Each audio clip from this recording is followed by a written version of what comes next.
On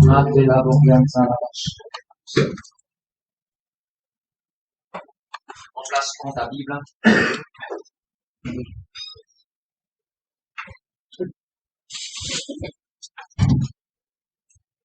Mets la main sur la tête, la main droite sur la tête. Saint-Esprit, renouvelle mon intelligence. Donne-moi un esprit bien disposé. Donne-moi un esprit bien disposé. Donne-moi une compréhension spirituelle. Donne-moi une compréhension spirituelle. J'ouvre mon cœur à ta parole.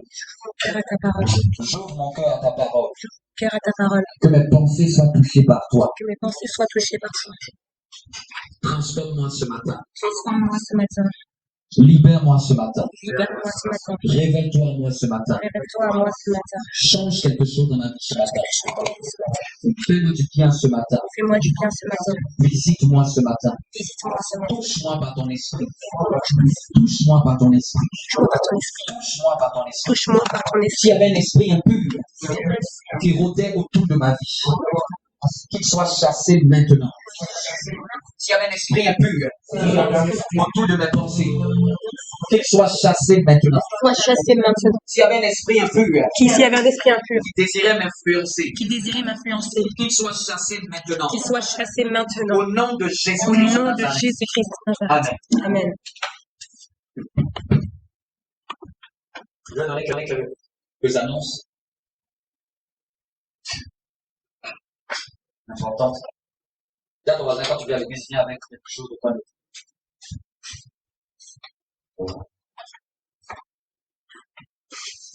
Viens avec quelque chose de quoi noter parce que tu ne sais pas qu'est-ce qui peut ouvrir ton esprit, qu'est-ce que tu peux recevoir à l'instant. Amen. Venez avec de quoi noter, c'est s'attendre à ce que Dieu lui parle. Quelqu'un me comprend? C'est s'attendre à ce que Dieu lui parle. Parce que je peux être en train de prêcher, l'esprit de Dieu peut ouvrir ton esprit. Tu peux capter une pensée à l'instant. Quelque chose peut devenir plus clair dans ton esprit. Et souvent, le plus grand problème des enfants de Dieu, c'est de ne pas arriver à consolider l'information que Dieu leur donne. De sorte à méditer et à revenir sur l'information pour leur permettre de pouvoir aller de l'avant. Donc souvent, ils ont des inspirations, ils ont même une révélation, il y a une parole forte qui est libérée, parce qu'il n'y a rien pour noter. Quelqu'un me comprend? Il faut avoir cette habitude. Même dans ton lieu de prière, aie toujours de quoi noter. Soit un support informatique, mais aie toujours de quoi noter. C'est ta manière qu'on fait de te discipliner spirituellement parlant. Quelqu'un me comprend? Quand on commence à grandir dans les choses de Dieu, on a toujours quelque chose à noter parce que tu peux recevoir des instructions. Vous savez, la manière dont tu te prépares pour les choses de Dieu détermine la grandeur à laquelle tu vas aller. La manière dont tu te disciplines pour maintenant. Quand on voit l'attitude d'une certaine personne, on peut déterminer là où elle part. Vous comprenez? On peut savoir. Si tu vois un élève, à l'heure de la récréation, en train de poser des questions au professeur, pendant que les autres sont en train de s'amuser, tiens-toi bien, c'est lui qui sera le premier de la classe. Parce qu'il a d'autres désirs que les autres n'ont pas. Si tu vois quelqu'un après les cours, va faire ses devoirs, tiens-toi bien, c'est quelqu'un qui va réussir ses études. Parce que sa discipline, ce qu'il met comme habitude dans sa vie, détermine là où il va. L'année a changé, certes, mais si tes habitudes ont pas changé, elle restera la même. Quelqu'un me comprend? Ce qui fait que quelqu'un vit un impact important, ce n'est pas le fait qu'un nombre s'est ajouté sur l'année, mais c'est l'acquisition de nouvelles informations pour des prises de décision pour un avenir futur. Qu'est-ce qu'on a enseigné l'année dernière que tu as pu acquérir pour assister à cette année? S'il n'y a rien, tiens-toi bien, que je prophétise, que je dépose les mains, que je verse l'huile, que je fasse des actions prophétiques. Tu sais quoi? Sans semence, il n'y a pas de fruit. Sans semence, il n'y a pas de fruit. Il peut pleuvoir sur terre. Il peut pleuvoir, il peut que la pluie descende. La pluie va descendre jusqu'à inonder le lieu. Mais s'il n'y a pas de semence, ne rêvez pas. S'il n'y a pas quelque chose qui était planté, s'il n'y a pas une instruction que quelqu'un garde, s'il n'y a pas un focus, s'il n'y a pas un objectif, s'il n'y a pas une vision claire, s'il n'y a pas une feuille de route déclaration claire. Sois sûr, ton année va se ressembler. Et peut être même pire que les autres années. Vous savez, je suis fatigué de certaines choses. Fatigué de la chrétienté en slogan. La chrétienté où on ne veut pas faire, on veut seulement la dimension de l'esprit. Désirer les choses de l'esprit, c'est bien.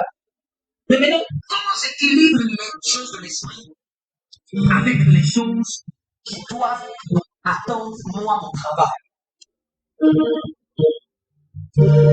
La pluie vient d'en haut, n'est-ce pas? La semence est plantée dans la terre. La pluie vient d'en haut, mais la semence est plantée dans la terre. Gardez à l'esprit. Il y aura toujours la part de Dieu. Mais sans votre part, ça sera toujours nul. La part de Dieu est toujours fidèle. Certains parmi vous en 2022, d'autres veulent avoir des diplômes. D'autres veulent changer d'entreprise. D'autres veulent entrer pour le plus simplement être seul, mais devenir une solution avec peu. D'autres veulent bâtir un foyer. Bien, mon voisin, ça se prépare. La manière dont tu le prépares détermine si c'est ce que tu dois attendre. Bien, mon voisin, tu veux quoi cette année? Dis-lui quelque chose, c'est que tu me dis que tu veux. Si tu n'as aucun plan, laisse-moi avec ces idées-là. On a vu en janvier le paresseux à des envies. Et je vous ai dit en janvier, les envies ne suffisent pas pour réussir avec Dieu. Désirer quelque chose là. J'ai désir de marier. Et si seulement. Parce qu'il n'y a pas de gens qui désirent comme qu'est-ce que tu fais et qu'est-ce que tu fais que tu poses comme action pour te préparer à ce désir?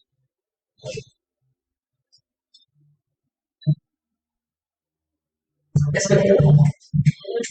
Je désire avoir ceci. Fais telle chose. Quelqu'un disait, si tu ne connais pas ton futur, en d'autres termes, si tu ne connais pas comment tu veux terminer, tu ne peux pas commencer. Si tu ne sais pas ce que tu veux atteindre, tu ne sauras pas comment commencer. Si tu ne sais pas la destination, ce n'est pas sûr que le chemin que tu empruntes va t'y emmener. Si tu dis que cette année, je vais avoir beaucoup d'argent, c'est pas. Qu'est-ce que tu vas faire pour avoir beaucoup d'argent? Lorsqu'on construit une maison, on sait clairement combien de pièces on veut avoir. Combien de pièces tu vas avoir cette année? Et c'est quand on finit de faire le plan que les maçons commencent maintenant à travailler. Mais ils travaillent par rapport au plan qui était défini initialement. Cette année, même moi-même, je veux des choses. Il faut connaître la monnaie des chances par rapport à ce que tu veux atteindre.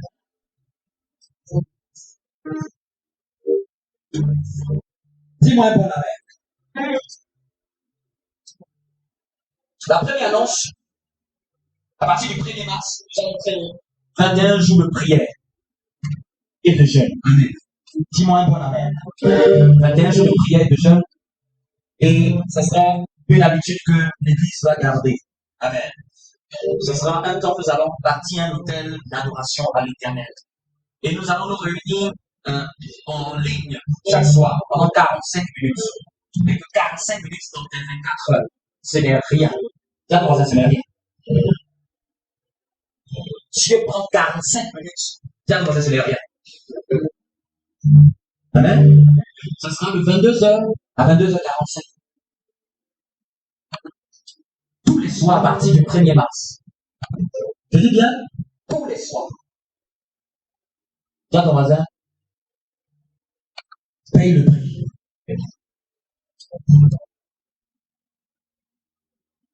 Et les gens vont se débrouiller. Pareil qu'ils ne sont pas peut-être occupés par le travail, ils vont se débrouiller pour le travail. Ça, j'arrive pas à comprendre. C'est encore une dissertation que je conseille. Dis à ton voisin, quel démon de retarder à ce point-là? Regarde quelqu'un dit, j'espère que ce n'est pas un démon qui est en train de retarder. Sinon, il est chassé au nom de Jésus. Amen.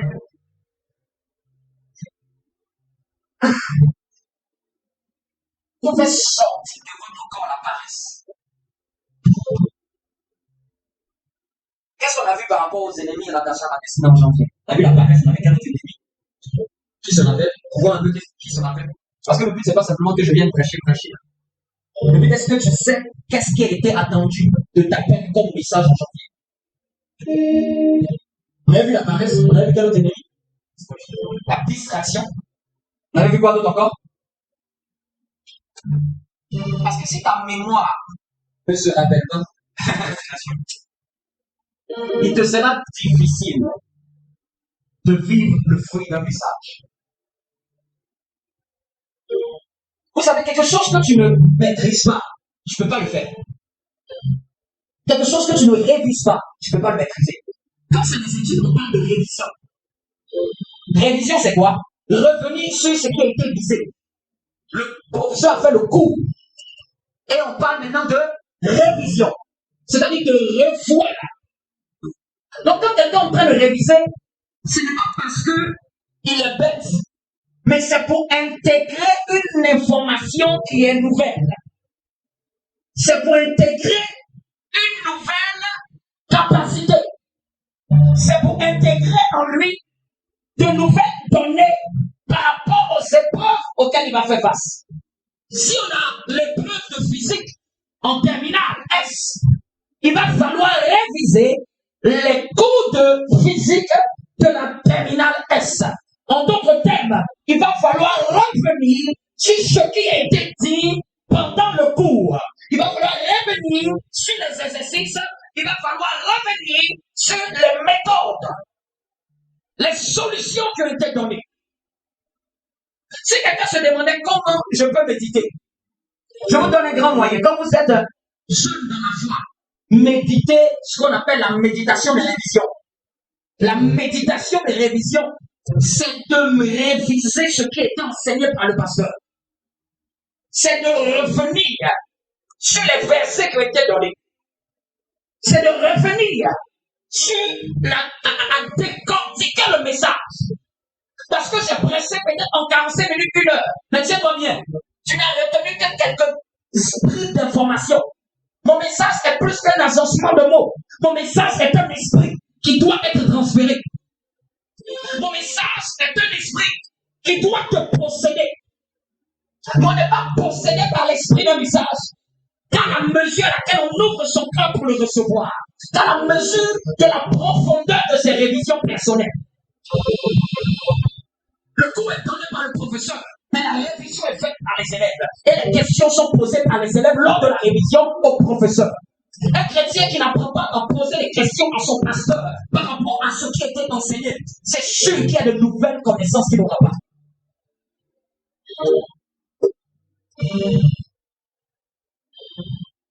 L'année peut commencer. Le nombre change. Mais si les données, les informations que tu reçois, il n'y a pas de nouvelles. Tu n'acquiers pas de nouvelles informations. Et ça, c'est pour tout, hein. Par exemple, même au travail, tu vois qu'il y a peut-être tel, tu veux peut-être monter en grade. Tu vois qu'il y a, pour ce grade-là, peut-être c'est, je donne un exemple, peut-être ce grade de manager, là, c'est l'anglais.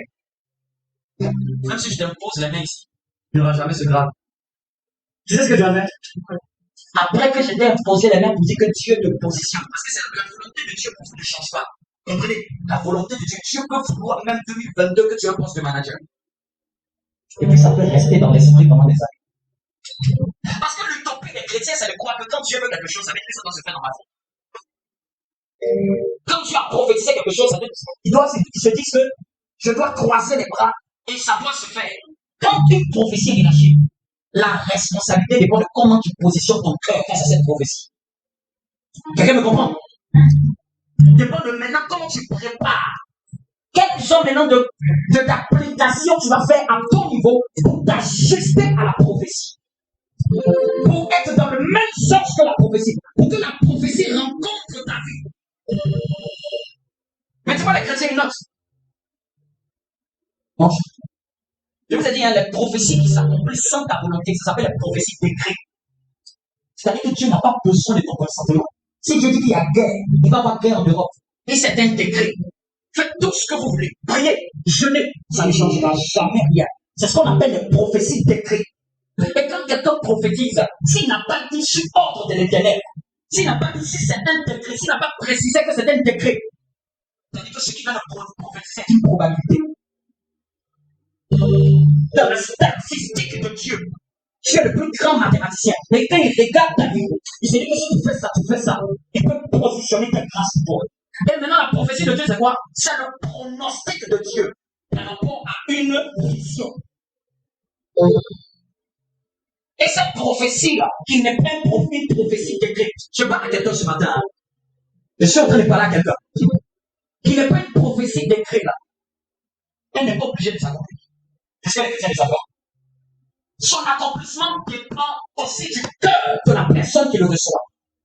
Donc je parlais maintenant du Dieu dit maintenant, cette année, au nom de Jésus, l'onction tombe sur moi. Au nom de Jésus, je vois Dieu t'offrir un poste de manager responsable en mai.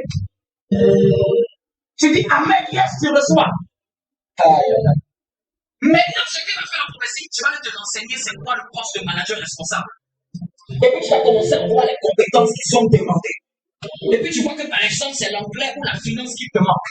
Tu sais ce que tu vas faire? Quand tu crois à la prophétie, tu vas maintenant chercher à t'instruire dans l'anglais et dans le management ou aller apprendre qu'est-ce que j'avais comme exemple, tu vas apprendre le management. Quand Dieu va voir ça, il va dire ça, c'est quelqu'un qui va vivre la prophétie. Il va savoir que cet enfant-là, non, il croit à la prophétie qui a été donnée. Et puis c'est pas ça, tu vas aller faire la formation, tu vas commencer un jour, une semaine, et puis tu vas laisser. Hein? Tu es dedans, tu appliques, tu vas dire c'est quoi le management? C'est quoi cette matière-là? Ça sera dur au début.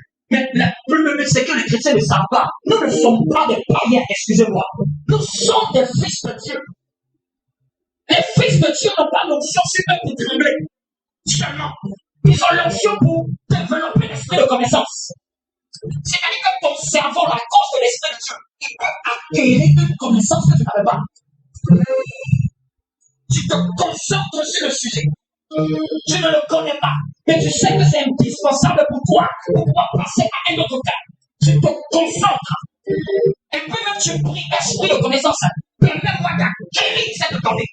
Tu vas être surpris. Et quand on manque de foi, on dit c'est dur, c'est compliqué, c'est bizarre. Dans ma vie, tout ce que j'ai désiré apprendre, je l'ai appris. Tout ce que j'ai appliqué mon cœur à le connaître, je l'ai appris. Je l'ai appris. J'ai un seul cerveau comme vous. Ça, la tête de Lisa, je ne la connaissais pas. J'ai dit, je ne sais pas c'est quoi ce matériel, il est bizarre. Je suis allé fouiller, je veux apprendre, je veux maîtriser c'est quoi. Ça m'a pris une demi-journée. La chose, je me la maîtrise. Je sais chaque bouton, à quoi il sert. Jusqu'à parce que moi-même, je dis, wow, ça c'est vrai. Tu vas apprendre à savoir c'est quoi un retour. Retour de son. La vidéographie, pareil. Je la connaissais pas. Je suis allé chercher pour apprendre. Chercher à apprendre quand on fait un live. Viens me dire, laisse l'esprit de connaissance travailler maintenant cette année. Arrêtez les histoires d'avoir l'épilepsie seulement à l'église là.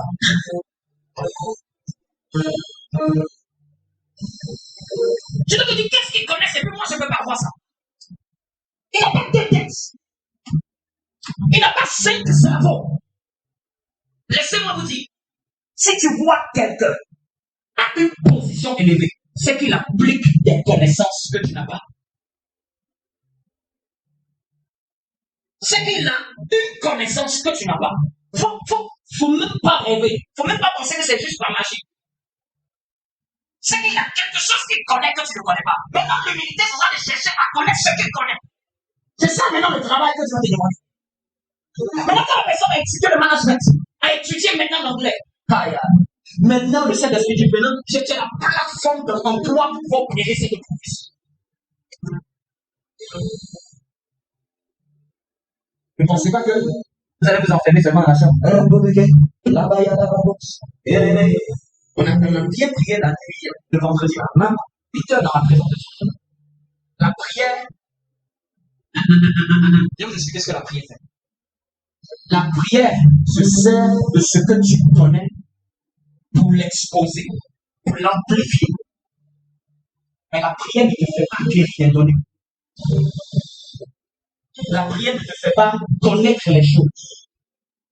Connaître les choses, c'est quand tu vas aller méditer, c'est quand tu vas aller chercher, c'est quand tu vas aller te documenter, c'est quand tu vas aller lire. La prière ne fait que ramener à la surface ce qui est déjà en toi. La prière, c'est comme la pluie. Elle arrose la semence pour lui permettre de croître, mais ce n'est pas elle qui donne la semence. Vous comprenez un peu? Non, les chrétiens peuvent s'enfermer. Ah, je rentre dans une période de choses, ça fait 40 jours. La pluie descend sur sa vie. La pluie descend sur sa vie. Mais s'il n'a qu'une seule semence, vous savez quoi? Un seul petit arbre qui va sortir avec toute cette quantité d'eau et de pluie qui est tombée. Mais s'il y avait des milliards de graines, waouh! Il se lève. Nous ne restons pas dans l'utopie de croire. Il faut seulement prier et puis tout se règle. Il y a des choses, c'est toi qui dois aller chercher. J'aime bien. Cherchez, vous trouverez. Cherche la connaissance. Cette année,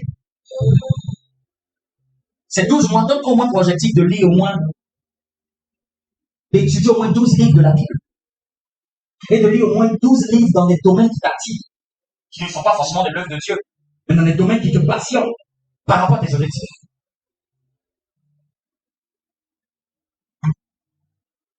Je vais vous le dire, en réalité, quelqu'un qui n'écoute pas n'écoute pas.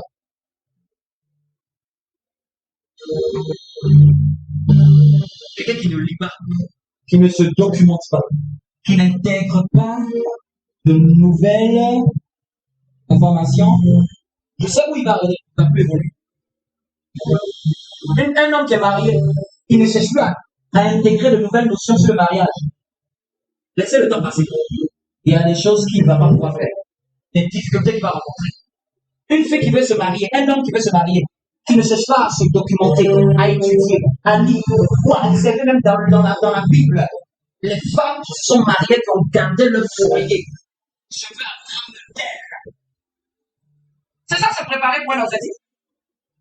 Mais en fait, là seulement vous dire, je veux que seulement la pluie tombe. Qu'est-ce que tu fais comme semence que la pluie va manifester?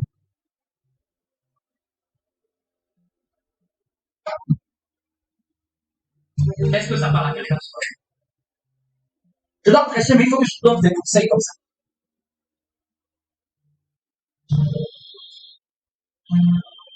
On a dit vaincre la paresse. Est-ce que tu l'as vaincu? Est-ce que tu l'as pas vaincu cette année? Je ne suis même pas sûr. Tu l'as vaincu au niveau professionnel, tu l'as vaincu au niveau de ta vie spirituelle. Par rapport à ta feuille de route, as-tu mis cette discipline, cette rigueur? Qui veut réussir? Qui veut réussir? Ça, on va dire, sois ferme dans ta marche. Donc, j'ai dit 21 jours de prière à partir du 1er mars, de 22h à 22h45, vous aurez l'information sur le groupe Amen. Donc, pendant 45 minutes, nous allons prier pour adorer Dieu, maintenir notre adoration durant ces 21 jours et nous jeûnerons pour ceux qui le peuvent. Amen. Aussi, exemple, ce dimanche, on était censé faire action de terrain d'évangélisation. Nous ne ferons pas l'action de terrain ce dimanche. Notez bien, nous le ferons les 3 dimanches successifs du mois de mars. 3 dimanches, à partir du dimanche prochain, les 3 premiers dimanches. Notez bien pour ne pas après me dire que vous n'avez pas eu l'information. Donc, les 3 premiers dimanches du mois de mars, nous aurons action d'évangélisation de terrain. Une autre information. À partir de la semaine prochaine, nous aurons la formation pour ceux qui doivent passer par les eaux du baptême. Donc, à la fin du culte, ceux qui doivent passer par les eaux du baptême, voyez-moi pour que je vous donne les horaires, on puisse trouver le meilleur créneau ensemble. Je pense plus à lundi soir, qu'on puisse, nous, le week-end, qu'on puisse préparer ces choses. Mais à la fin du culte, qu'on puisse au moins caler ensemble un créneau. Donc, parce qu'il y aura le baptême le 19 mars. Samedi 19 mars matin, entre 10h13. Et ce samedi 19 mars, il n'y aura pas que le baptême, mais il y aura en même temps un regroupement de l'église. Dans l'endroit, ce sera une salle que nous allons mettre à disposition. On vous donnera l'adresse, ce sera à Julie-la-Rue. Et ce samedi-là, toute l'église est conviée. Il y aura une collation, il y aura aussi en même temps une revue de l'église. Je vais en même temps parler de l'église et présenter nos objectifs, présenter la vision, expliquer un peu comment nous organisons l'église à cette période. Que tout le monde puisse comprendre. On va parler aussi de tous ceux aussi qui doivent servir, qui veulent intégrer le département. C'est un coup d'échange sur l'église. Il y aura la session de baptême en même temps ce jour et une collation pour l'agapé. Donc, le diable voisin, tu es convié.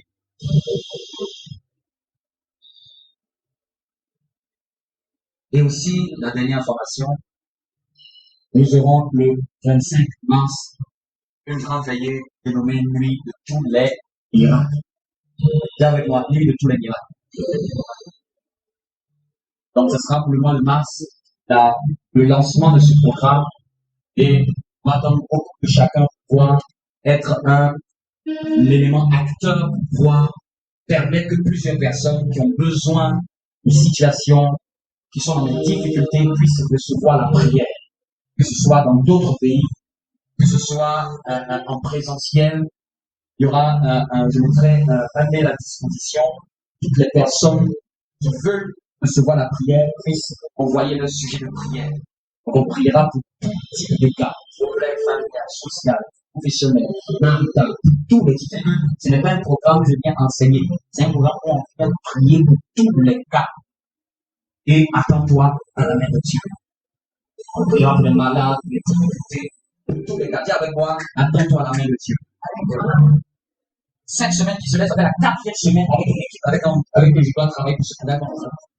La 4e semaine. Pour montrer à quel point que ça veut. Donc, la contribution de tout le monde sera importante. Et juste à la fin, durant le culte, on aura un temps d'échange avec tous ceux qui servent pour donner quelques directives par rapport à ce programme. Dis-moi bon amen. Est-ce que tu as bien compris? En 19 mars, on a rencontre l'église en présentiel, 10 h à 13 h. Nous allons prendre un texte et je vais aller dans mon message.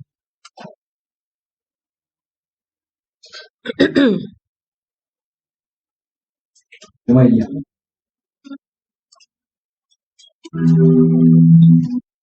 Merci Saint-Esprit de mettre tes paroles dans ma bouche déjà. Donne-moi d'enseigner avec clarté et précision. Que les cœurs soient disposés à recevoir ta parole et que tu puisses transformer les vies ce matin au nom de Jésus. Amen. Suis-moi très bien, s'il vous plaît. Donc, après qu'au mois de janvier, nous ayons parlé des tueurs d'années, des tueurs de destinée, si quelqu'un a compris les ennemis dont j'ai cités, si quelqu'un a révisé bien son coup, il intègre l'information. Et au mois de février, en d'autres termes, je vous donne des ingrédients qui vont accélérer la destinée. Rechercher les choses à rechercher en Christ sont les ingrédients qui permettent aux chrétiens de pouvoir aller de l'avant dans sa destinée. Donc, la première quête que nous avons faite, c'était celle de rechercher quoi? La sanctification, la sainteté. C'est-à-dire que quelqu'un ne peut pas commencer les choses de Dieu sans avoir déjà validé cette école. On parle de la sainteté, c'est de chercher vraiment à se consacrer. Un chrétien n'est pas mélangé avec les gens du monde. On est dans le monde et on n'est pas mélangé au monde. Quand on met de l'huile dans l'eau, l'huile ne cherche pas à se mélanger à l'eau. L'huile reste de son côté. Amen. Mais avec eux, on ne doit pas devenir comme eux. Au contraire, c'est nous qui devons les influencer positivement par les valeurs du royaume. On parle avec eux, mais on ne doit pas se faire mondaniser par eux. C'est nous qui devons les évangéliser et nous faire mondaniser. La Bible nous dit dans le livre de Romains chapitre 12, ne vous conformez pas au siècle présent. Ne cherchez pas à ressembler à la période actuelle, mais laissez-vous transformer par le renouvellement de votre pensée. C'est-à-dire que laissez Dieu vous transformer par un renouveau de la manière de penser. Et la deuxième quête que nous avons vue dimanche dernier, c'était de rechercher la paix, n'est-ce pas? Oui. Et de rechercher la paix. Et nous avons vu qu'il y avait 3 caractéristiques de paix. Nous avons vu en premier la paix qui est appelée la paix avec Dieu. Cette réconciliation que nous avons obtenue, le fait du fait que nous avons donné notre vie à Jésus. Il nous a réconciliés avec le Père. Quand on a pu obtenir cette réconciliation, on a pu comprendre cette paix, on comprend qu'il y a une deuxième forme de paix qui va s'intégrer en nous. Ce sera la paix qui vient dans le cœur. Comme selon ce qu'il a dit, je vous laisse ma paix et je vous donne ma paix. Quand je parle de paix, prenons les francophones, la notion de paix. Quelqu'un va se dire, mais je ne suis pas en guerre. Non, c'est pas ça. La paix dont la Bible parle, là, c'est un esprit, c'est un état d'esprit. Tu me comprends? Quand quelqu'un n'a pas la paix de Dieu en lui, il est difficile qu'il puisse écouter Dieu. Si je dois vous donner un des éléments importants pour rater la pensée de Dieu, c'est être troublé. La paix est le meilleur, comme j'ai dit, le meilleur baromètre qui te permet de écouter la pensée de Dieu. Pourquoi sur certains sujets, le chrétien arrive à entendre Dieu et sur certains n'arrivent pas? C'est parce que dans ce domaine-là, il est troublé. Et regarde bien, tu étais dans le monde, le Saint-Esprit t'a parlé, tu as quitté du monde. Maintenant, c'est un état dans la présence de Dieu que le Saint-Esprit ne peut plus te parler. Est-ce que vous comprenez un peu le paradoxe? On était dans la boue, noyé dans la boue du péché. Dieu dit, mon fils, c'est vrai, viens. Dans la boue du péché, tu arrives en temps de Dieu et te relever et venir vers lui. Il te lave, il te purifie, il te sanctifie, il te met maintenant un diadème, il te parfume. Mais maintenant, tu es avec lui. Tu dis, papa, qu'est-ce que tu dis concernant ceci? Qu'est-ce que tu dis concernant mon mariage? Qu'est-ce que tu dis ceci? Mais on a un peu. C'est qu'il y a un problème. C'est que le cœur de la personne a d'autres motivations. C'est que le cœur de la personne là veut faire d'autres volontés, c'est pour ça qu'il est confus. C'est qu'il y a peut-être une intention qu'il veut faire, mais il ne sent pas le goût de Dieu, donc il est confus. Lui, c'est ce qu'il veut faire, mais il ne voit pas Dieu l'accompagner dedans, donc il est confus. Donc il demande, mais c'est que j'ai prié, mais j'ai pas encore su capter Dieu dans cette histoire. Si tu as bien capté Dieu. Parce que si tu n'avais pas capté Dieu, tu serais déjà, tu ne serais pas arrêté. C'est parce qu'il y a une autre chose que tu sais que Dieu veut que tu fasses. Mais tu vois que c'est différent de l'élan où tu veux aller. Donc ça fait que ça te bloque. Donc tu es un peu confus. Je vais te donner un exemple. C'est comme si tu vois une personne avec qui tu veux t'engager. La personne répond à tous tes critères. Cette année, je vais enseigner sur le mariage, donc préparez-vous. La personne répond à tous tes critères. Tous tes critères. Mais la personne que Dieu veut pour toi, peut-être c'est celle même qui est loin de tes critères. Et le problème avec les chrétiens, c'est que quoi? Ils veulent faire selon leurs critères. Dis à ton voisin, est-ce que c'est ta pensée ou est-ce que c'est la pensée de Dieu? Est-ce que c'est ta pensée ou est-ce que c'est la pensée de Dieu? Mais il sait en réalité. C'est ce gars-là, même si les critères là ne lui correspondent pas. Là, le chrétien sait, mais il fait juste de l'utopie.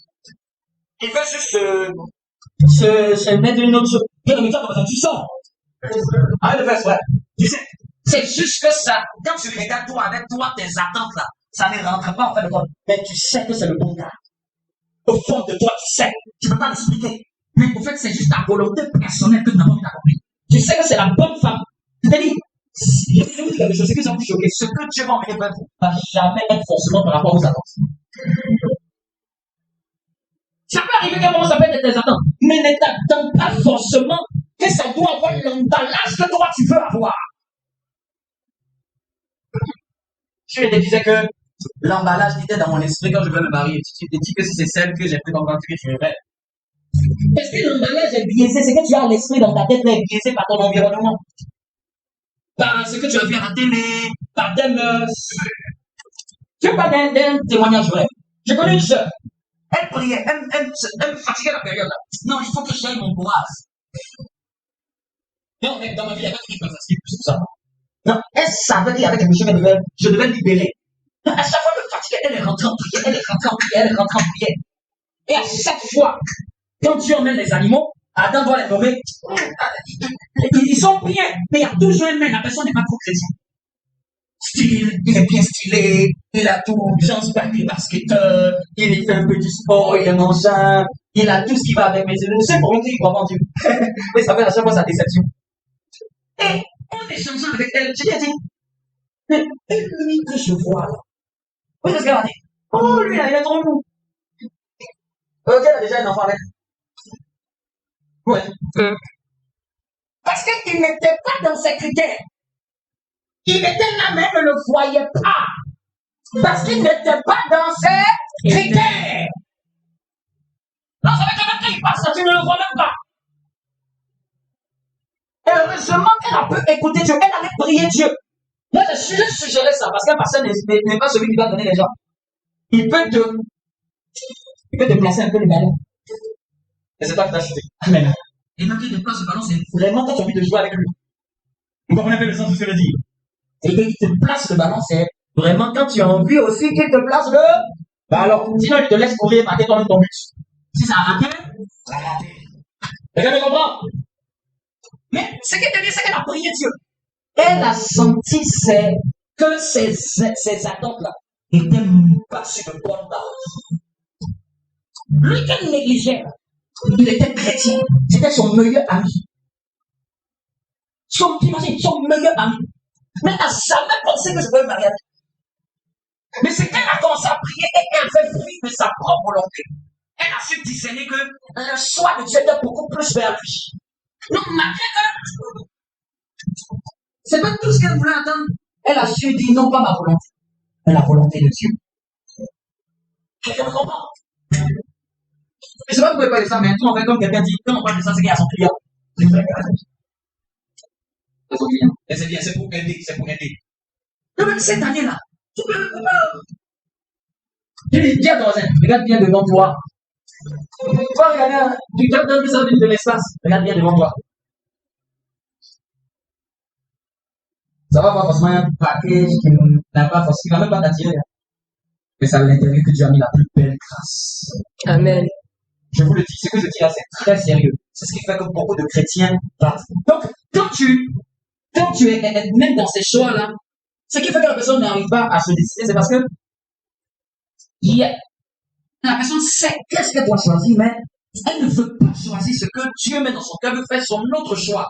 Donc, ça fait qu'il y a confusion, il y a lutte sur son trône. Donc, ça crée l'indécision.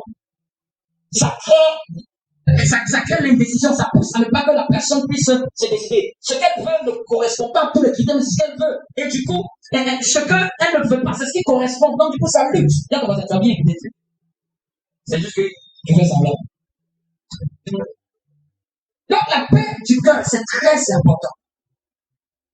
Tu peux passer sur un chemin, mais tu vois que, à première vue, ça ne correspond pas. Mais si tu as la paix, fais. Si tu as la paix, vas-y. Quand on n'a pas de la paix, ce n'est pas une émotion. N'attends pas une émotion qui doit t'exciter. Si tu sens que le Saint-Esprit n'est pas irrité contre cette voie, engage-toi dans cette voie. Parce que si c'est le Saint-Esprit dans toi, tu vas te serrer le cœur de ne pas y aller. Est-ce que tu me comprends? Amen. Mais tu vois que tout est bien, mais toi, ce n'est pas le chemin que tu veux. Je vous dis, nous tous ici, on a voulu faire des choix qui n'ont rien à voir avec la volonté de Dieu. Je me disais autrefois, moi, je n'ai même pas envie de rester en France.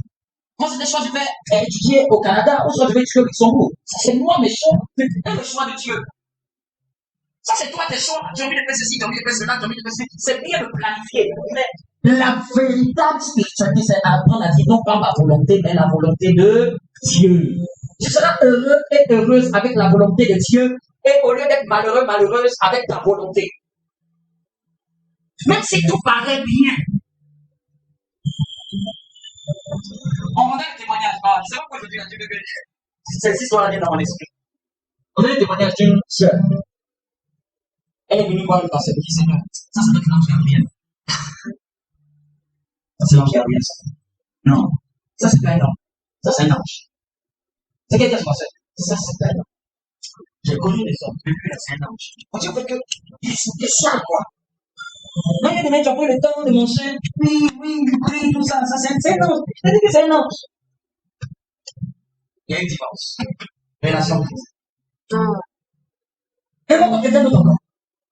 C'est même pas divorcé, c'est avec fiançailles. Et encore quelqu'un d'autre. Elle dit non. Ça c'est le fait Elle a les révélations. non, vous, c'est ton petit papa. Ça c'est 24 milliards. C'est le sang devant le trône de Dieu.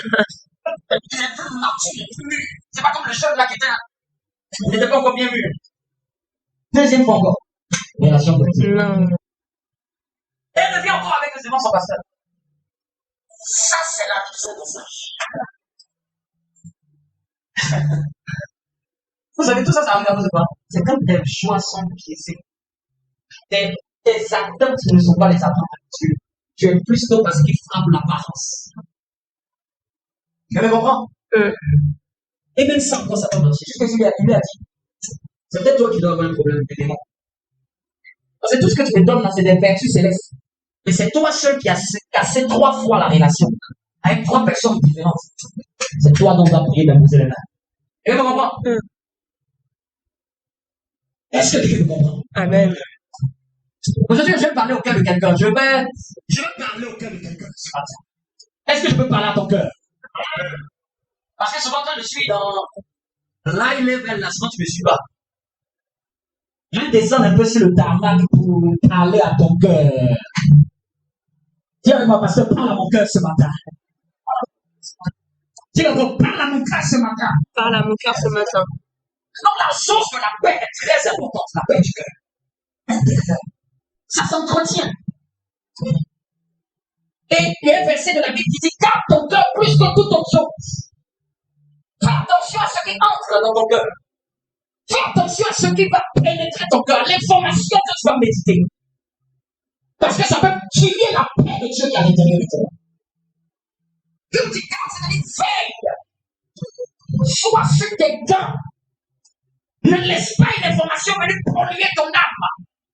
Ne laisse pas une vérité venir polluer ton âme. Ne laisse pas la curiosité venir polluer ton âme. Ne laisse pas les envies de la chair venir polluer ton âme.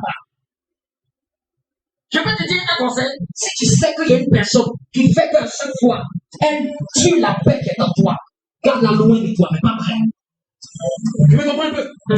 Les frères en Christ, ça ne se choisit pas. Mais les amis, là, la proximité, là, ça se choisit par rapport à la manière dont ta paix est gardée.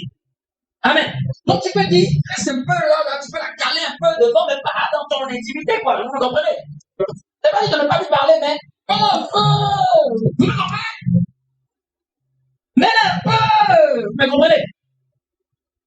Mais ta paix est importante. Ça peut te faire rater la pensée de Dieu. Ça peut t'indisposer à ne pas faire la chose de Dieu. Il y avait le prophète Élisée, quand il a vu le roi Josaphat, il n'a même pas levé la tête de Josaphat. Il a dit, envoie-moi un soin de âme, parce que son état avait changé. Pas parce que ce n'est pas pour dire que non, Dieu voulait prophétiser, il voulait forcément la musique, mais l'état d'âme d'Élisée n'était pas en paix. Il voulait que maintenant un jour de texte, quand l'esprit prophétique va descendre sur lui, parce qu'il y a quelqu'un qui a coupé la connexion. Je faisais veille sur ton cœur. Ça, c'est le point sur lequel je voulais insister. Veille sur ton cœur. Veille sur tes pensées. Fais attention aux données que tu mets dans ton âme, aux informations qui entrent dans ton âme. Fais des voix où tu bloques certaines choses. Loin de moi, tiens-moi. Loin de moi les pensées qui veulent troubler ma paix. Loin de moi les pensées qui veulent troubler ma paix. On va lire la Bible. Et je dis, la troisième forme de paix, c'est la paix avec les autres. On va lire un passage qui va nous aider. Romains 14, 19.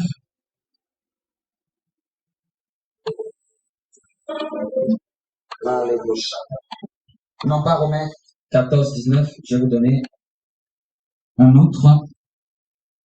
Pas Romains 14, 19. Merci Seigneur.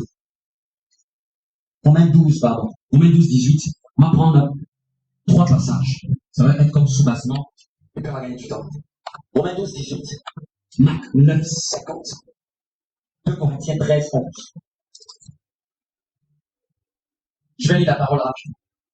Combien de temps? Romains chapitre 12, tu peux noter ces versets, ça peut te permettre de les revoir à la maison. C'est ça la révision.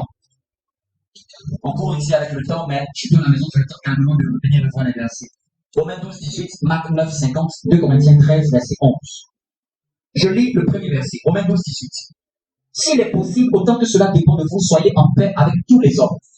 D'accord, soyez en paix avec tous les hommes. Le deuxième verset, Marc 9, 50. Le sel est une bonne chose. Mais si le sel devient sans saveur, avec quoi l'assaisonnerez-vous? Ayez du sel en vous-même et soyez en paix les uns avec les autres. Dis avec moi, soyez en paix les uns avec les autres. 2 Corinthiens chapitre 13, verset 11. Au reste, frères, soyez dans la joie, perfectionnez-vous, consolez-vous, ayez un même sentiment, vivez en paix, et le Dieu d'amour et de paix sera avec vous. Amen. Donc, voici 3 versets de base qui nous disent qu'il est important de cultiver la paix avec les autres. Dis-moi la paix avec les autres. La paix avec les autres.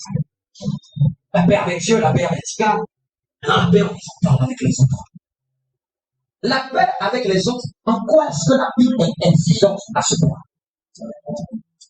Et il y a un verset, on va pas avoir le temps de le lire, mais je vous le donne, c'est dans Matthieu chapitre 5. Vous pouvez le lire à la maison. La Bible dit que lorsque tu dois aller donner ton offrande à l'autel, c'est-à-dire que là où on vient faire l'offrande, et si tu reconnais que ton frère a quelque chose contre toi, la Bible dit que laisse ton offrande sur l'autel et va te réconcilier avec ton frère. Dans ce verset, la Bible dit bien, si tu reconnais que ton frère a quelque chose contre toi, elle n'a pas dit que si toi tu as quelque chose contre ton frère, c'est-à-dire que toi tu n'as rien contre ton frère. Toi, par rapport à ton frère, tu n'as rien. Mais c'est lui qui a quelque chose contre toi. Même malgré ça, tu as un problème. Tu as fait en sorte que nous sommes interconnectés. Et la Bible dit que faites tous vos efforts. Si vous pouvez, soyez en paix les uns les autres. Pourquoi la Bible insiste dessus? Je vais vous donner un exemple. Si Pierre a quelque chose contre Paul, et Paul ne le sait pas, et que Pierre commence à développer dans son cœur, parce qu'il reproche des choses à Paul, ça va commencer à parler au ciel par rapport à la vie de Paul. Satan va se servir de ça pour commencer à vouloir attaquer Paul. Parce que Satan, c'est un usurpateur. C'est un voleur. Satan, c'est un profiteur. On avait enseigné ici les trois types d'autels. L'autel de l'église, c'est-à-dire que le cœur est un autel. Donc, quand quelqu'un a quelque chose contre toi, c'est comme s'il dépose ton nom et ton sujet, le sujet pour lequel tu es lié à ce nom-là, il le dépose sur l'autel de son cœur. Mais quand c'est quelque chose qui n'est pas bon, ce n'est pas l'Esprit de Dieu qui va saisir ça. Et comme c'est quelque chose qui est mauvais, qu'il te reproche, et il en a gros sur le cœur, son autel commence maintenant à pousser dans le monde spirituel. Ça commence à faire comme une prière. Mais une prière contre toi. Indépendamment même de sa volonté. C'est pour ça qu'il dit faites attention à ce qui est dans votre cœur. C'est pour ça qu'il y a des gens, ils peuvent voir quelqu'un apparaître dans le rêve, un membre de leur famille apparaît dans le rêve, pour le faire du mal. C'est pas forcément parce que là, tu l'as vu dans le rêve, que tu fais du mal, qu'il est forcément sorcier conscient. L'esprit de diable prend son image parce qu'il a quelque chose de gros sur le cœur contre toi. Mais l'esprit du diable saisit cette pensée-là, saisit cette information-là, et l'esprit du diable te combat avec ça. Maintenant, quand l'esprit de Dieu vient te combattre avec ça, si tu n'es pas spirituel, tu tombes. Si tu n'es pas aussi un homme de prière, tu ne sais pas ce qui se passe à cette période-là. C'est comme si tu sens un poids sur toi. Ce poids-là, à cause du fait qu'il y a des gens, ou il y a des gens, peut-être par mégarde ou par inconscience, qui t'ont vu. Donc, pour ne pas que tu aies des combats inutiles, la Bible dit, s'il te plaît, pardon, fais en paix, fais tous tes efforts. Peut-être que tu ne vas pas réconcilier tout le monde, mais au moins cesse à diminuer le nombre de personnes avec qui tu es en trouble. Je vous le dis, hein, beaucoup de chrétiens, c'est ce qui fait qu'ils n'avancent pas. Ils ont beaucoup de combats dans leur vie, ils ne savent pas d'où ça vient.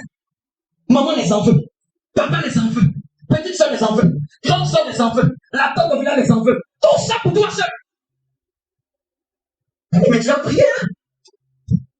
Oh, patron les en veut, directeur les en veut, le gardien au travail les en veut, la servante les en veut, la femme de ménage les en veut. C'est que tout le monde parle contre toi. C'est pas bon. Ce n'est pas bon. Donc tu essaies de faire toi ta part, de faire en sorte qu'il y ait la paix horizontale. La Bible dit fais vos efforts. C'est-à-dire, fais ce que tu peux avec la force que tu as. Parce que tu sais que ce n'est pas pour elle que tu fais, c'est pour toi que tu fais. Quand tu cesses à amener la paix avec quelqu'un là, ne pensez pas que c'est la personne que tu es en train d'arranger, hein. C'est toi que tu es en train de préserver. Il y a une période de ma vie, j'ai dû envoyer des messages à même des gens avec qui j'ai eu peut-être un froid. Et tout s'était surpris. Pourquoi tu m'envoies un message? Tu envoies un message à ma soeur, à une personne avec qui il y a eu un petit froid. Moi, je ne l'ai pas fait parce que je l'ai fait parce que je veux aller loin. C'est-à-dire qu'en fait, souvent, hein, tu peux parler à la personne t'en veut. Tu sais pas ce qu'il y a dans son cœur. Tu sais pas. Donc, dès ta quand tu fais ça, même quand le diable veut essayer de t'accuser, Dieu dit, regarde, il a fait l'effort. Dieu aussi dit, regarde, tu ne peux pas venir le combattre parce que lui aussi, il a plaidé la paix. C'est ton élément là, faut le voir. Donc quand tu fais ça, c'est une manière pour se laver tes mains. Parce que le ciel sait que tu as fait ta part pour être en paix à la personne. Après, si elle a refusé, elle a refusé. Mais toi, au moins, tu t'es excusé. Toi, au moins, tu as demandé pardon. Je vous dis, on ne cherche pas à régler les problèmes parce qu'on a raison. Quand les spirituels, on dépasse le niveau de la raison, on cherche à régler les problèmes parce qu'on veut réussir. On ne cherche pas à régler les problèmes uniquement parce que j'ai raison. Non, comme j'ai raison. Non. Dis à ton voisin, le monde spirituel s'en fout de la raison. Tu cherches à régler parce que tu veux aller loin avec Dieu. Amen. Tu veux aller loin avec Dieu.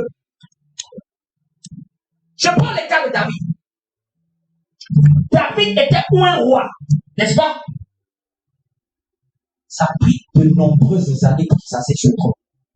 Vous savez pourquoi? À cause de quelqu'un qui a envie de le tuer. Ça a été. C'est-à-dire que, imagine, un jeune qui était un à 17 ans par le prophète Samuel, je peux faire roi. Et le nombre d'années qu'il a traîné, ça a été le tuer. Et regardez son attitude face à Saül. Ça n'a jamais été une attitude de politesse. Ça n'a jamais été une habitude de rétorquer à Saül. Il a tout fait pour garder la paix. Je vous dis, si David tombait dans le piège de pouvoir aussi lever l'animosité contre Saül, peut-être qu'il ne serait jamais assis sur le trône.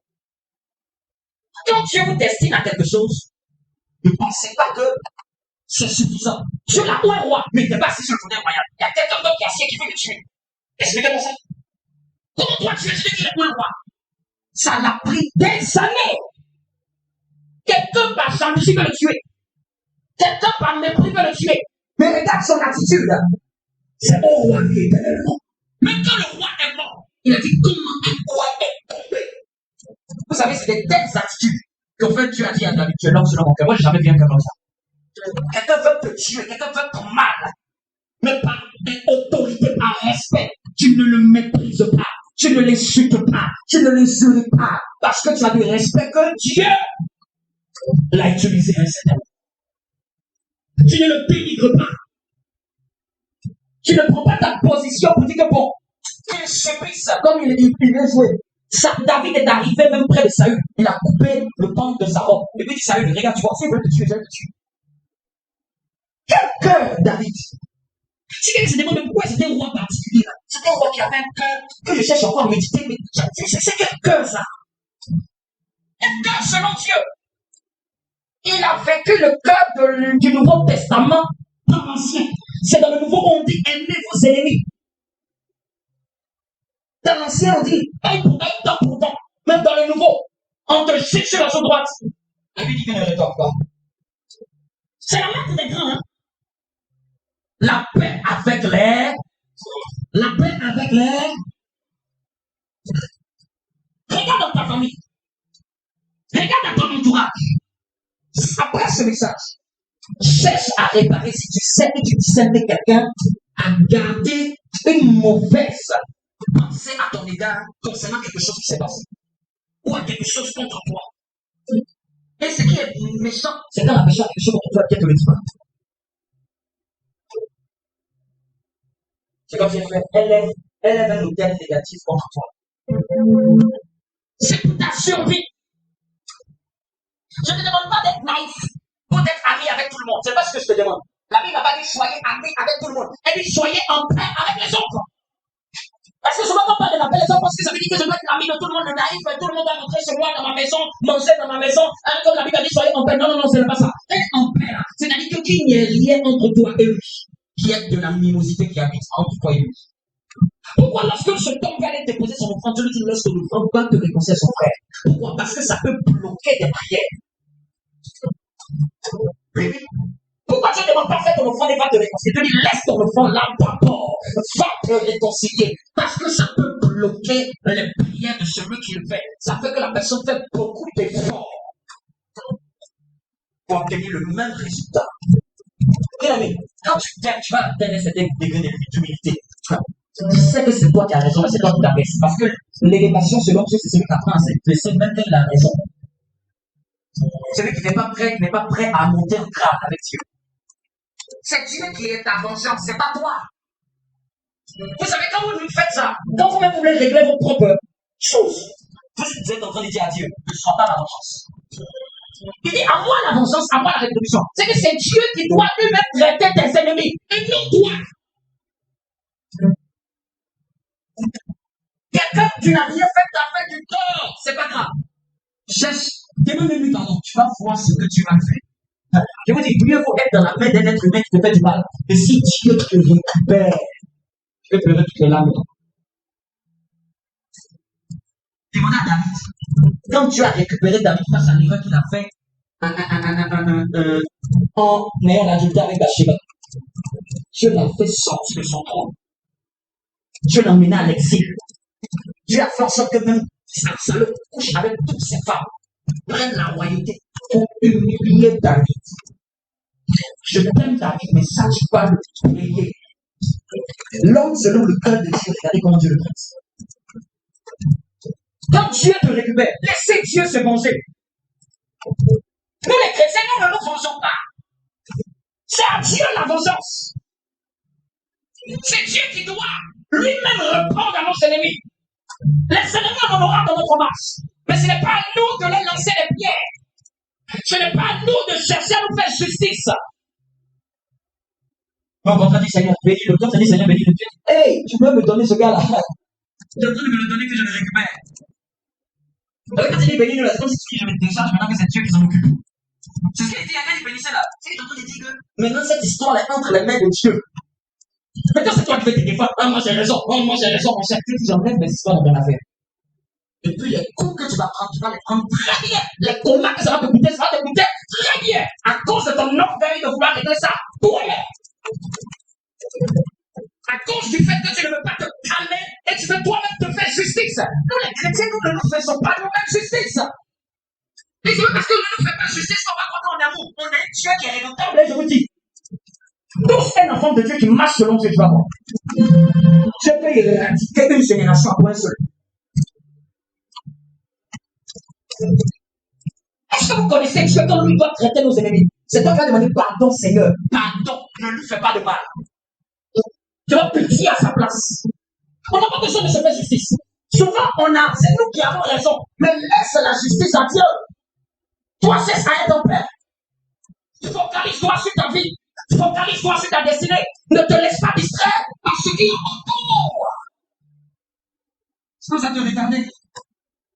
Ça va te retarder pour rien. Évite dans ta masse chrétienne d'avoir beaucoup de gens qui ont beaucoup à dire de négatif sur toi. Évite. Si tu vas plaider, tu vas comment on appelle ça? Te diminuer en 15. Diminue-toi en 15 parce que tu peux être en paix. La paix, c'est mieux que les combats. Et puis, si il a l'impression qu'il fait le fier, c'est toi qui viens me demander pardon. Toi, tu sais où tu veux aller. C'est lui peut-être qui le sait pas. Toi, tu sais que quand on fait ça, tu es en train de permettre que la paix soit dans ta marche. Amen. Tu ne veux pas des prières inutiles. Tu ne veux pas faire dans la vie en train de faire des combats. Seigneur, faut qu'il tout ce qui s'élève contre moi au nom de Jésus. Hey! Même on laisse ton atmosphère respirer un peu. Je ne vais pas dire que tu vas réconcilier tout le monde. Tu n'es pas né sans le monde là. Mais moi, fais ta part. Fais ta part. Et on comprend. Amen. Quand la Bible dit que soyez en paix les uns les autres, c'est un impératif. En fait, tu peux lire ce passage, mais la Bible ne te donne pas de discuter. Souvent, quand vous prenez des messages, prenez-le au mot. Elle dit soyez. C'est non négociable. Elle ne te demande pas ton avis. Elle ne te demande pas presque. Que tu aies raison ou pas, que tu aies tort. Quand tu as fait beaucoup de mal, c'est injuste, c'est pas bon. Elle a trop fait, elle a dépassé, elle a exagéré. Dieu n'a rien dit concernant ça. Il dit soyez en paix. Non, tu sais, c'est lui qui avait fait beaucoup de choses contre moi. Il dit soyez en paix. Il n'a pas dit soyez en paix quand ça va dans votre sens.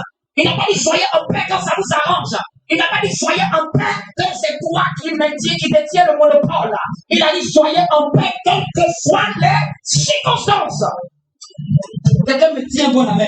Amen. Soyez en paix tous les hommes. C'est conjugué à l'impératif. C'est quelque chose qui doit être.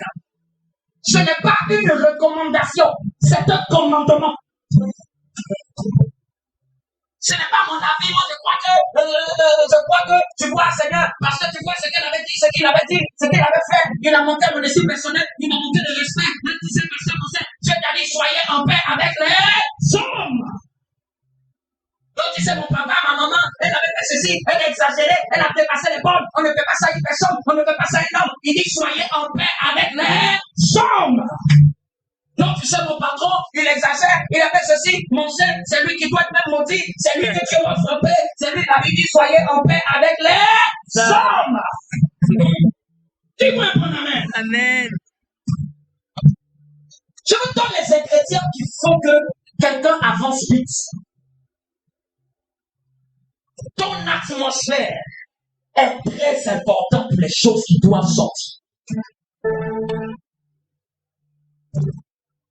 Je vais aller loin, hein. Je ne sais pas pour toi, je ne sais pas pour toi. Hein.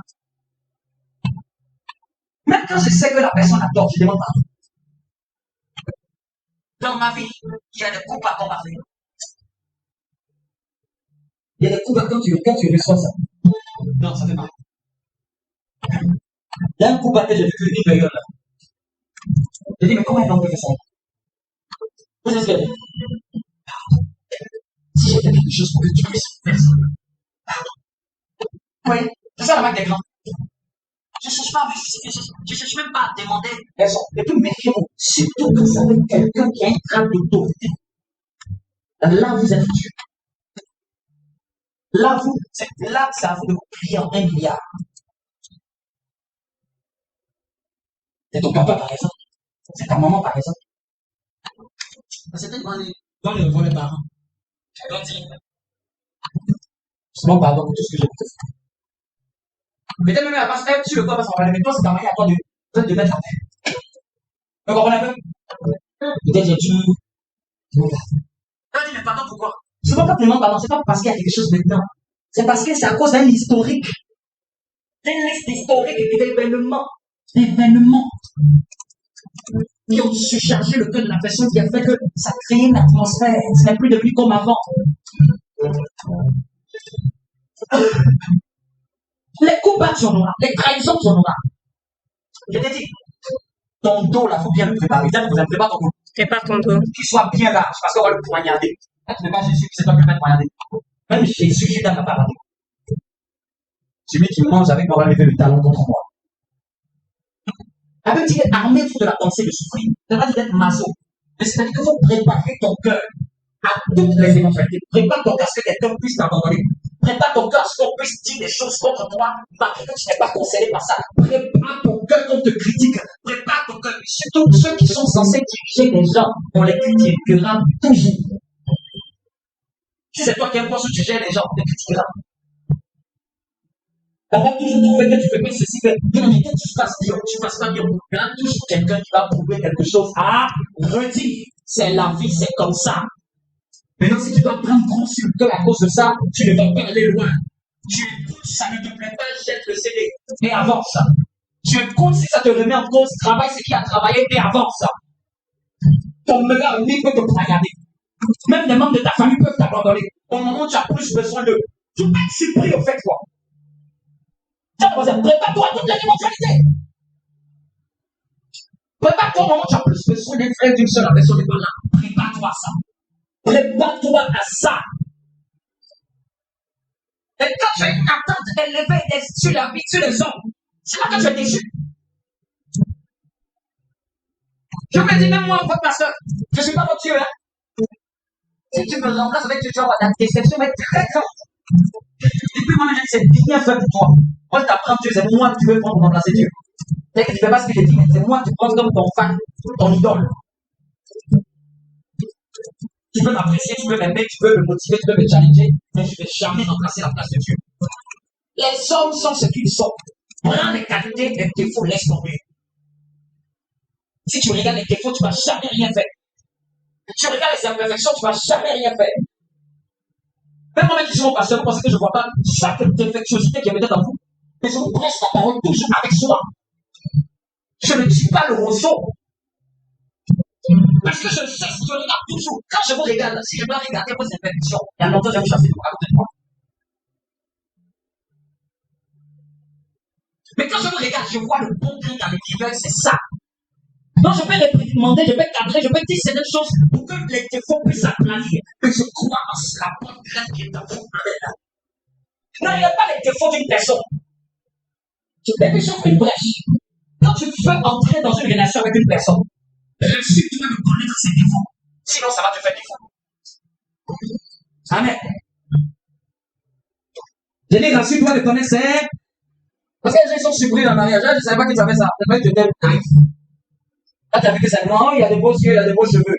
Est-ce que tu peux connaître, pour lui dire que mon mari, là, celui-là, je connais ses défauts et je suis prêt à l'aider, à les qualifier, à les travailler et je sais que ça ne sera pas une prière d'achetement. C'est pas juste seulement, tu connais, il est grand, il a les yeux bleus, prochain, il parle en langue prochaine. Qu'est-ce que tu peux nous dire si tu ne va pas chez lui? Qu'est-ce que tu peux nous dire comme un défaut que tu sais que tu remarques chez lui? C'est là qu'on dit que tu connais quelqu'un. Ça va la paix avec les autres. La paix avec les autres. Dis encore la paix avec les autres. La paix avec les autres. Donc, spirituellement parlant, c'est pour t'éviter d'avoir des combats. C'est pour te permettre que ton atmosphère ne soit pas une atmosphère chargée de choses négatives. Pour ne pas que ton atmosphère soit polluée d'ondes négatives. C'est pour ne pas que tu puisses prier des prières qui n'ont pas besoin de lieu d'être. C'est pour éviter le pot de banane sur ta route. C'est pour éviter la confusion. C'est pour te permettre de garder les regards sur toi. Parce que tous les événements extérieurs, c'est fait pour te distraire.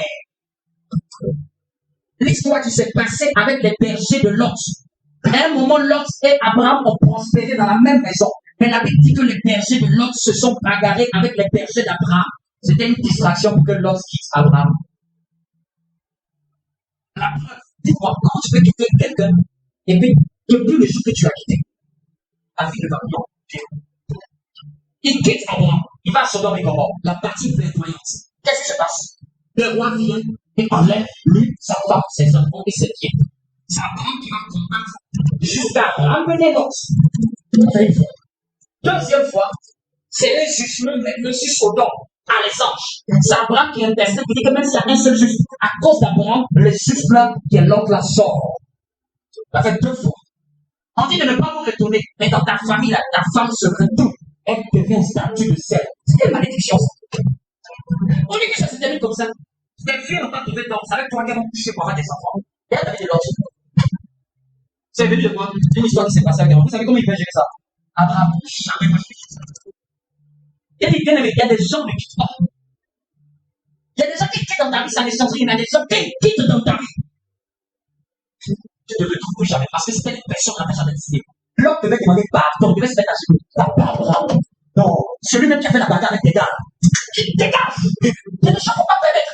Un homme de Dieu qui en Afrique a un de ses fils spirituels qui est en Suisse, qui est une église. Et puis, je vous donne un exemple, je termine par là. C'est comme si j'ai un fils spirituel qui n'est pas de façon simple, mais qui a une autre église qui s'appelle par exemple Peuple Acquis. Et moi aussi, j'ai une extension Nation Sainte en Suisse. Nation Sainte en Suisse, avec un pasteur là-bas. Et il y a un de mes fils qui a une autre vision, mais qui se trouve en Suisse. Et mon pasteur de Nation Sainte fait des histoires avec celui de Peuple Acquis. Et celui de Peuple Acquis vient me voir et il me dit, vous savez ce que le pasteur a dit? Il a dit à toi qui es Nation Sainte là, tu prends ton fidèles, tu donnes à Peuple Acquis, puis tu reviens à la maison. Ça, c'est un papa. Il dit, comment tu vas créer des histoires à mes enfants? Comment toi, tu deviens comme une prière d'achoppement de quelqu'un qui est lié à mes entrailles? Parce que le pasteur a commencé à le critiquer, à le salir, à lui dire qu'il est en train de faire il prend ses fidèles, mon cher. Il lui a dit, tu fermes l'église, tu donnes tous tes fidèles à l'autre. Vous savez ce qui s'est passé? Comme il y a des impolis dans les choses de Dieu, là, il a changé le nom. Change le nom avec quelqu'un qui a autorité. Il a juste dit, le vent sera contre toi. Des années plus tard, le tout mendiant en Afrique dans un supermarché. Ah, c'était toi. On avait dit que le vent était contre toi, ça t'a rattrapé. Il y a des gens, il ne faut pas aimer quand bien aimé, même quand tu es avec une personne d'autorité. Il faut te méfier de sorte que quand tu te sépares en bon terme. Fais ta part. Après, si lui il est dans sa folie, Mais au moins devant Dieu, il ne faut pas faire d'impoli. Il faut que Dieu soit ton témoin et ils ne sont pas le témoin de l'autre. Quelqu'un me comprend? Même ici dans cette église, si tu me méprises, tu ne recevras rien de moi. Si tu méprises ma femme, tu ne recevras rien de moi parce qu'elle et moi, c'est une seule chair. Je me dis, tu ne peux pas être béni dans l'église d'un pasteur dont tu méprises sa femme. Jamais. Tu peux mentir à Dieu, mais Dieu le voit. On n'est pas deux, hein, c'est une seule chair. Et tu n'as pas de mépriser, c'est-à-dire que c'est même pas ouvertement. Même dans ton cœur. Même dans ton cœur. Mais il y a des choses que les gens ne connaissent pas. C'est très bien, soyons paix avec les autres. Tu ne peux pas faire combat de force avec quelqu'un qui est titre au-dessus de toi. Tu ne peux pas dire non, non, non. L'homme ne peut pas lutter avec toi. L'homme des péchés peut lutter avec Abraham. C'est de l'impolitesse. C'est qu'ils ont manqué d'éducation de ta part. Abraham, il t'a brisé son nez. Et il t'a fait prospérer. Maintenant, tu as brisé celui avec lui. Quelle malédiction. Vous savez, les gens ont lu l'histoire de l'homme n'ont jamais su que c'est ce sou-là, ça fait. Ce sou-là, l'homme a terminé sa vie. Il aurait dû tout faire. Il dit, même si je dois rester à côté de toi, je laisse à côté. Il a cru que comme il a prospéré, comme il est monté, qu'il pouvait se permettre d'aller dans sa direction. Est-ce que je parle à quelqu'un? J'ai l'impression en paix avec tout le monde. Lève ton entrée.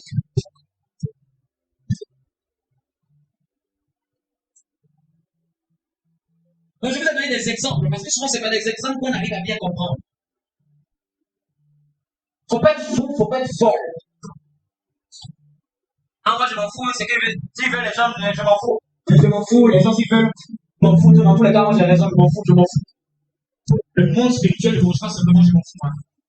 Tu sais que quelqu'un a quelque chose contre toi, c'est à toi d'aller réconcilier. C'est le mature qui cherche la réconciliation. Je veux dire, c'est le mature qui cherche la réconciliation. C'est celui qui va avoir accès aux grâces qui cherche la réconciliation. C'est lui qui a quelque chose contre toi, pas toi. Toi, tu n'as rien. Les gens n'appellent pas dans la moralité humaine. Ah, moi, j'ai rien contre lui. Hein. Ça ne veut rien dire aussi. Si tu as quelque chose contre toi, tu le dis à lui. Non, laissez la moralité du monde. Mais en tous les cas, moi, j'ai rien contre lui. C'est lui qui a un problème contre moi. S'il est lié à toi, toi, fais ta part pour être en paix avec lui. Amen. Je peux dire, par exemple, je ne sais pas, mais je demande pardon pour tout ce que j'ai pu dire, faire, qui a fait lever, qui a fait qu'on est en froid. Au moins, devant Dieu, tu as déjà fait la paix. Tu peux comprendre un peu? Tu peux comprendre un peu? Au moins, tu cherches à te réconcilier. C'est une bonne démarche. Ce n'est pas la marque des petits, c'est la marque des grands. Prie avec moi et demande au Seigneur de te donner un cœur qui va rechercher la paix partout où tu passes. C'est le sujet de prière. C'est tellement que soyez en paix avec les autres. Qui te donne un cœur par les bouches. Les autres gavariantes. Un cœur qui va rechercher la paix avec tous. Dis-lui que tu vas obéir à cet ordre-là. Tu veux mettre cet impératif-là en pratique. Cet impératif. Cet impératif dans ta vie. Tu veux mettre cet impératif-là. Tu veux pratiquer ce verset-là. Tu veux pratiquer ce verset-là. Parce que c'est ça un message. Quand on a dit soyez en paix, ça n'est plus à discuter. Ça doit être un mode de vie. Ça doit être une manière de marcher. Donc même si tu avais raison, excuse-toi. Même si c'est toi qui avais pleinement raison, cherche la voie de la réconciliation. Au moins, tends la pêche. Cherche à être celui qui va tendre la pêche de la paix. Je ne te demande pas forcément d'être son meilleur ami ou sa meilleure amie, mais je te demande au moins de tendre la main d'association, d'essayer de réparer, de faire des efforts pour réparer. C'est ce que la Bible te demande. C'est ce que la Bible te demande. C'est ce que la Bible te demande. S'il est possible, elle dit s'il est possible. Il y a des cas où ce sera impossible. Mais s'il est possible, autant que cela, ça dépend de toi. Si ça dépend de toi, si c'est pour que vous puissiez vous parler, ça dépend de toi. Fais-le. C'est pour que ça puisse se réparer, que ça dépend de toi. Quand tu as toutes les cartes en main, fais-le. Quand tu sais décider que c'est toi qui dis et puis ça va se renouveler. Et que la situation va changer, fais-le. Quand ça dépend de toi, fais-le. Quand c'est lié à toi, fais-le. Mais quand ça ne dépend plus de toi, ce n'est plus lié à toi. Après, même si tu t'en veux, mais tu sais que toi, ça ne dépend plus de toi, toi, tu as fait ta part de te réconcilier. Après, c'est à lui d'accepter. Après, c'est à lui aussi de faire la paix avec lui-même. Au moins, devant Dieu, de te désengager.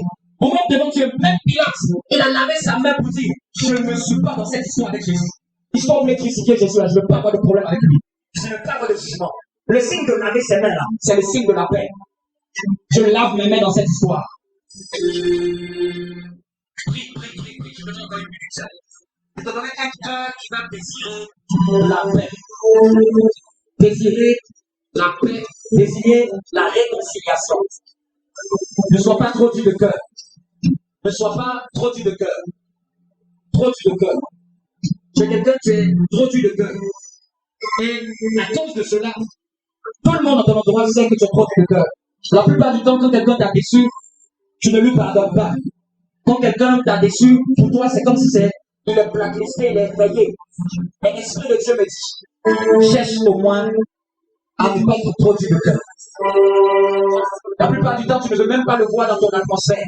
Tu ne veux même pas que la personne te parle. Parce que pour toi, c'est comme une trahison. Et l'Esprit de Dieu me dit, recherche la paix.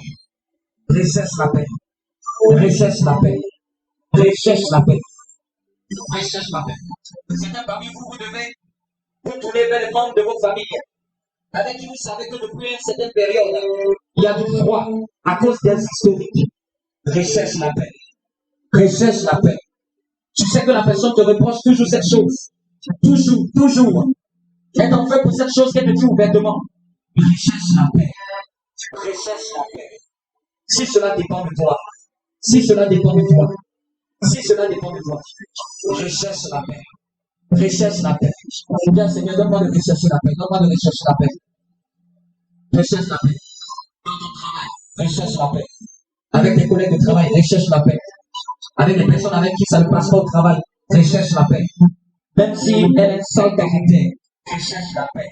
Même si tout le monde dit d'elle que c'est elle qui est le plus petit canard, recherche la paix.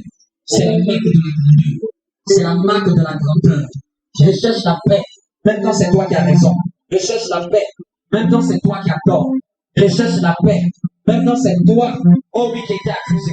Même quand c'est toi qui a été critiqué. Même quand c'est toi qui a été insulté. Même quand c'est toi qui as subi la mauvaise chose de la personne.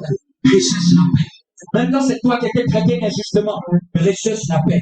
Même quand c'est toi qu'on a marginalisé, mis à l'écart, opprimé. Recherche la paix. Recherche la paix. Cherche à être au moins en paix avec les hommes pour avoir bonne conscience devant Dieu. Même si c'est toi qu'on a mis toute la faute, recherche la paix. Ne pas honte. Ne dis pas qu'est-ce qu'on va penser. On va penser que je suis, comme le monde aime dire, comme je suis une personne mouillée, comme une personne qui n'a pas de caractère. La paix, c'est le caractère de Dieu. La paix, c'est le caractère de Dieu. La paix est mieux que les animosités. La paix est mieux que les disputes. La paix est mieux que les divisions. La paix est mieux que les partis pris. La paix est mieux que la rancune. La paix est mieux que la colère. La paix est mieux que la jalousie. La paix est mieux que les séparations. La paix est mieux. La paix est mieux. La paix est mieux.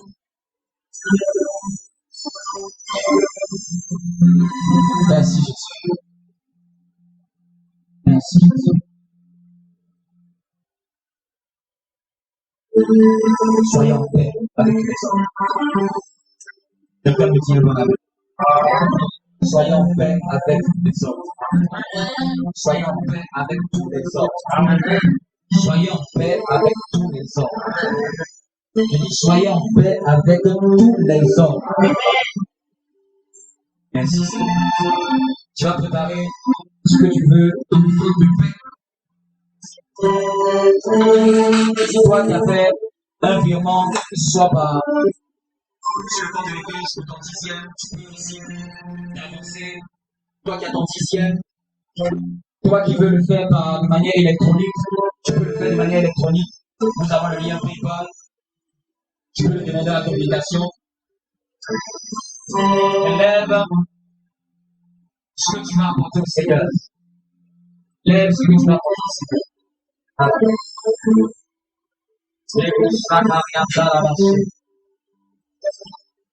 Lève la main pour ce que tu as apporté au Seigneur. Seigneur, après ceux qui veulent garder l'alliance par le dixième, menace celui qui dévore. Menace celui qui dévore. Au nom de Jésus-Christ de Nazareth, agrée les semences de tes enfants, agrée les prières, Que cette offrande soit une offrande de paix entre eux et le monde spirituel. Tu as dit que Père éternel de gloire, des cadeaux calment la fureur. Seigneur, on t'offrant que là où il y avait une voix accusatrice qui s'élevait contre eux, que la paix soit établie dans le nom de Jésus. La paix dans leur atmosphère, la paix dans leur entourage, la paix partout où ils passeront. Visite-les de manière financière, visite-les de manière professionnelle, visite-les dans leurs besoins, au nom puissant de Jésus. Pour ceux qui ont le dixième, je menace celui qui dévore dans vos vies au nom de Jésus. Que l'Esprit de Dieu fasse fructifier vos semences. Que l'Esprit de Dieu vous donne des idées afin d'être créateur de richesses pour le royaume des cieux. Que l'Esprit de Dieu vous ouvre des opportunités pour que vous puissiez penser financièrement au nom suprême de Jésus-Christ de Nazareth. Que le monde soit loin de vous, dis-moi bon amen. Que la pauvreté soit loin de vous au nom de Jésus. Que les problèmes financiers soient loin de vous au nom de Jésus. Que la disette et le chômage soient loin de vous au nom de Jésus. Que la stérilité financière soit loin de vous au nom de Jésus. Que rien ne vienne dévorer vos finances. Que aucun esprit à la forme d'un criquet, d'une sauterelle ne vienne dévorer les finances des enfants de Dieu. Que rien ne vienne prendre de l'argent inutilement dans votre compte bancaire. Au nom suprême de Jésus. Que aucun problème ne vienne enlever des épargnes que vous avez mis de côté. Au nom puissant de Jésus. Que aucun malheur financier ne s'abat sur vous au nom de Jésus. Mais que Dieu préserve vos finances, qu'il préserve ton compte bancaire, qu'il préserve tous les moyens que tu as à ta disposition, qu'il préserve tout ce que tu possèdes comme matériel au nom de Jésus. Vous savez bien, c'est une grâce d'être préservé même dans son matériel. Et les gens qui ont tout se gâtent chez eux, tout, et rien ne tue chez eux. C'est pas bon. Amen. Que Dieu te donne de conserver longtemps ce que tu as utilisé. Amen. Que ça se gâte ailleurs, mais pas dans ta maison. Que cela, tu puisses utiliser mieux les outils que tu as achetés, les éléments que tu as achetés, que tu puisses les utiliser dans des durées importantes au nom de Jésus. Amen. Les imprévus financiers loin de ta vie. Amen. Les urgences financières qui te mettent dans le rouge, loin de ta vie. La convoitise loin de ta vie. Amen. Les mauvaises dépenses loin de ta vie. Amen. Les dépenses qui ne sont pas de Dieu loin de ta vie. Amen. Les idées de Satan pour t'emmener à utiliser mal ton argent loin de ta vie. Amen. Tous les besoins qui ne sont pas nécessaires loin de ta vie. Amen. Que cette année, Dieu te donne de faire les bons choix dans tes besoins. Mais les choix inutiles, nous les enlevons loin de nous. Amen. Les choix qui vont t'emmener à dépenser inutilement, je dis que ces idées-là disparaissent de ton existence. Amen. Que tu ne voyes pas des choses qui ne sont pas prévues pour toi et que tu puisses être encouragé à les acheter au nom de Jésus. Amen. Mais que tu utilises bien ton argent dans le nom de Jésus. Que tu utilises bien ton argent par la sagesse au nom de Jésus. Que Dieu te donne la sagesse pour gérer. La sagesse de la gestion financière. Amen. Je dis la sagesse de la gestion financière. Amen. La sagesse de la gestion financière. Amen. La sagesse de la gestion financière. Amen. Tu peux apporter ce que tu as pris. La sagesse de la gestion financière, c'est cette sagesse qui fait qu'on arrive toujours à prévoir la part de Dieu dans ce qu'il nous donne. Amen. Quelqu'un qui fait aller loin, c'est comme ça qu'il commence à penser. Il pense à Dieu avant de penser aux vêtements, à la nourriture. Il se dit que dans le mois là, voici ce que je réserve pour Dieu pour mes dimanches. Et tu les subdivises. Tu prépares déjà ton budget. C'est ça quelqu'un de prévoyant. La Bible dit que les projets de l'homme dirigent même à l'abondance. Mais quand quelqu'un chrétien est encore, il n'arrive jamais au bout, il est négligent dedans.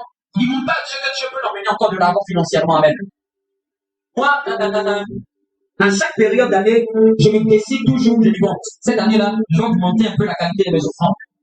Il ne faut jamais être constant. Vous comprenez un peu? Je dis non, cette année-là, j'augmente un peu plus la qualité de mes offrandes. Je donne un peu plus que l'année dernière. Parce que je crois que Dieu peut me donner un peu plus. Amen. C'est comme ça qu'il faut faire. C'est ça la foi. Merci Seigneur. Nous allons prier pour la fin. Nous te rendons grâce, Seigneur Jésus. Nous te rendons grâce pour la paix que tu nous as fait découvrir sur tous ces enfants.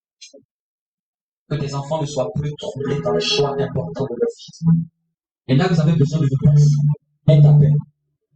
Là, vous avez besoin de réponses. Mets ta paix. Que ce soit pour un conjoint, que ce soit pour un travail, mets ta paix. Que ce soit pour une affaire, mets ta paix. Que ce soit pour l'emplacement d'un business, mets ta paix. Que ce soit pour l'intégration dans une société, pour un poste, mets ta paix. Et qu'à partir d'aujourd'hui, quand c'est toi, que la paix vienne dans les cœurs. Et quand ce n'est pas toi, que la paix ne vienne pas. Ainsi, tous les membres de l'Église sauront que c'est le Dieu le Père qui me conduit. Au nom suprême de Jésus, à toi soit la gloire, mon Église pour les siècles des siècles. Amen. Dis à ton voisin, écoute la paix.